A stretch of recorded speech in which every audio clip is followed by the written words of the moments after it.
Junior NTR की देवरा release हो चुकी है और देवरा के लिए मेरी मिक्स फीलिंग्स है। देवरा मूवी देखते वक्त मुझे बार बार बाहुबली की याद आ रही थी। जब मैंने देवरा का ट्रेलर देखा तभी कहा था कि इसमें बाहुबली की झलक दिख रही है और आज मैं सच साबित हो गया। भले ही स्टोरी थोड़ी सी अलग हो पर देवरा मूवी बाहुबली और केजीएफ के पैटर्न को फॉलो कर रही है। और रही बात क्लाइमेक्स की तो वो भी बाहुबली से ही इंस्पायर्ड होकर लिखा गया है। अब जब मैंने बाहुबली का नाम लिया तो अब आपको क्लाइमेक्स में क्या हुआ होगा समझ ही आया होगा। खैर देवरा किसको फॉलो कर रही है इन बातों को साइड में रखते हुए सबसे पहले बात करते हैं देवरा मूवी की। क्या जूनियर एनटीआर आरआरआर के मैजिक को दोहरा पाए हैं या फिर एक्सपेक्टेशन के बोझ तले दब गया है, चलिए जानते हैं। पर सबसे पहले वेलकम टू नीलेशोपेडिया। आरआरआर में नाटू नाटू करने के बाद अब जूनियर एनटीआर की पहली सोलो मूवी आ रही है जिसमें वो मुख्य हीरो की भूमिका निभा रहे हैं और लोग भी एनटीआर को ही जज करने वाले हैं। पर सैडली मूवी अबव एवरेज है जो कि वन टाइम वॉच है। हाँ, क्लाइमेक्स में थोड़ा सा इंटरेस्ट पैदा करता है और वो इंटरेस्ट सिर्फ और सिर्फ क्लाइमेक्स में ही पैदा होता है जिससे देवरा पार्ट 2 के लिए हाइप बढ़ती है। पर देवरा पार्ट 1 का क्या?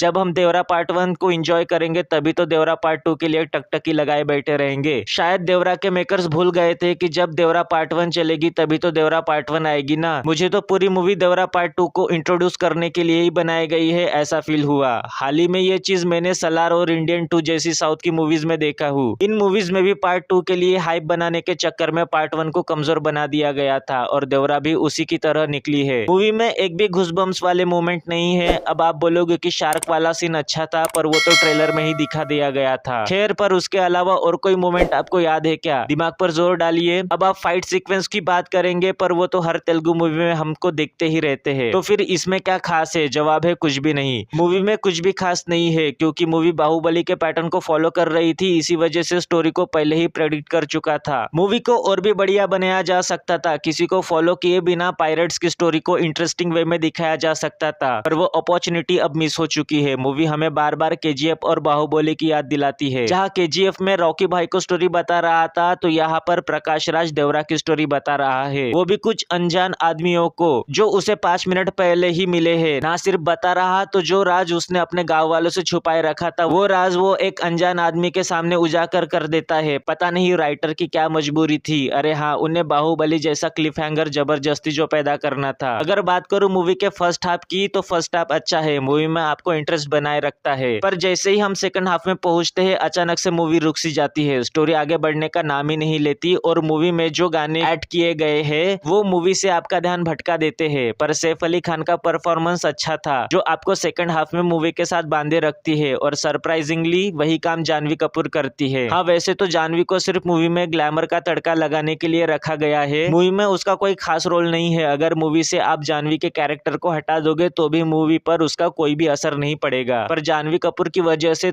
बहुत ही थोड़ी सी कॉमेडी क्रिएट होती है जो आपके चेहरे पर मुस्कुराहट लाती है। फर्स्ट हाफ में जूनियर एनटीआर का दबदबा बनाया गया है। पूरे फर्स्ट हाफ में वो शाइन करते हैं और पूरा का पूरा भार अपने कंधे पर उठाए रखते हैं। वही सेकंड हाफ को सैफ अली खान ने अपने कंधों पर उठाए रखा है पर उनके कैरेक्टर के पास ज्यादा कुछ करने को नहीं था। वही सेकंड हाफ में जूनियर एनटीआर सैफ अली खान के सामने फीके महसूस हुए हैं। पर एक बात के लिए मैं मूवी के मेकर से माफी मांगना चाहूंगा। मैंने ट्रेलर रिव्यू में कहा था कि वीएफएक्स बहुत कमजोर और डल महसूस हो रहा है पर मूवी में मुझे ऐसा कुछ भी महसूस नहीं हुआ। वीएफएक्स वर्क ठीक ही था पर म्यूजिक बहुत ही कमाल का था। पूरे मूवी में अगर आपको कुछ याद रह जाता है तो वह म्यूजिक नहीं। मैं गानों के म्यूजिक की बात नहीं कर रहा तो मैं बीजीएम मतलब बैकग्राउंड म्यूजिक की बात कर रहा हूँ। म्यूजिक तगड़ा है। हाँ, एक आध जगह पर रोलेक्स भैया की याद दिलाता है पर मोस्टली म्यूजिक अच्छा ही है। अगर ओवरऑल बात करूँ तो मूवी वन टाइम वॉच तो जरूर है पर जूनियर एनटीआर के फैंस मूवी को बहुत ही ज्यादा एंजॉय करेंगे। मैं मूवी को 5 में से 2.5 स्टार दूंगा। अब मुझे देखना है कि सेकंड पार्ट में मेकर किस तरह की टेक्निक फॉलो करके मूवी को बेचेंगे। फिर अगर मेरे चैनल पर नए हो तो नीलेशोपेडिया चैनल को सब्सक्राइब कर दो। बाकी मैं मिलता हूँ किसी और नए वीडियो के साथ। जय हिंद।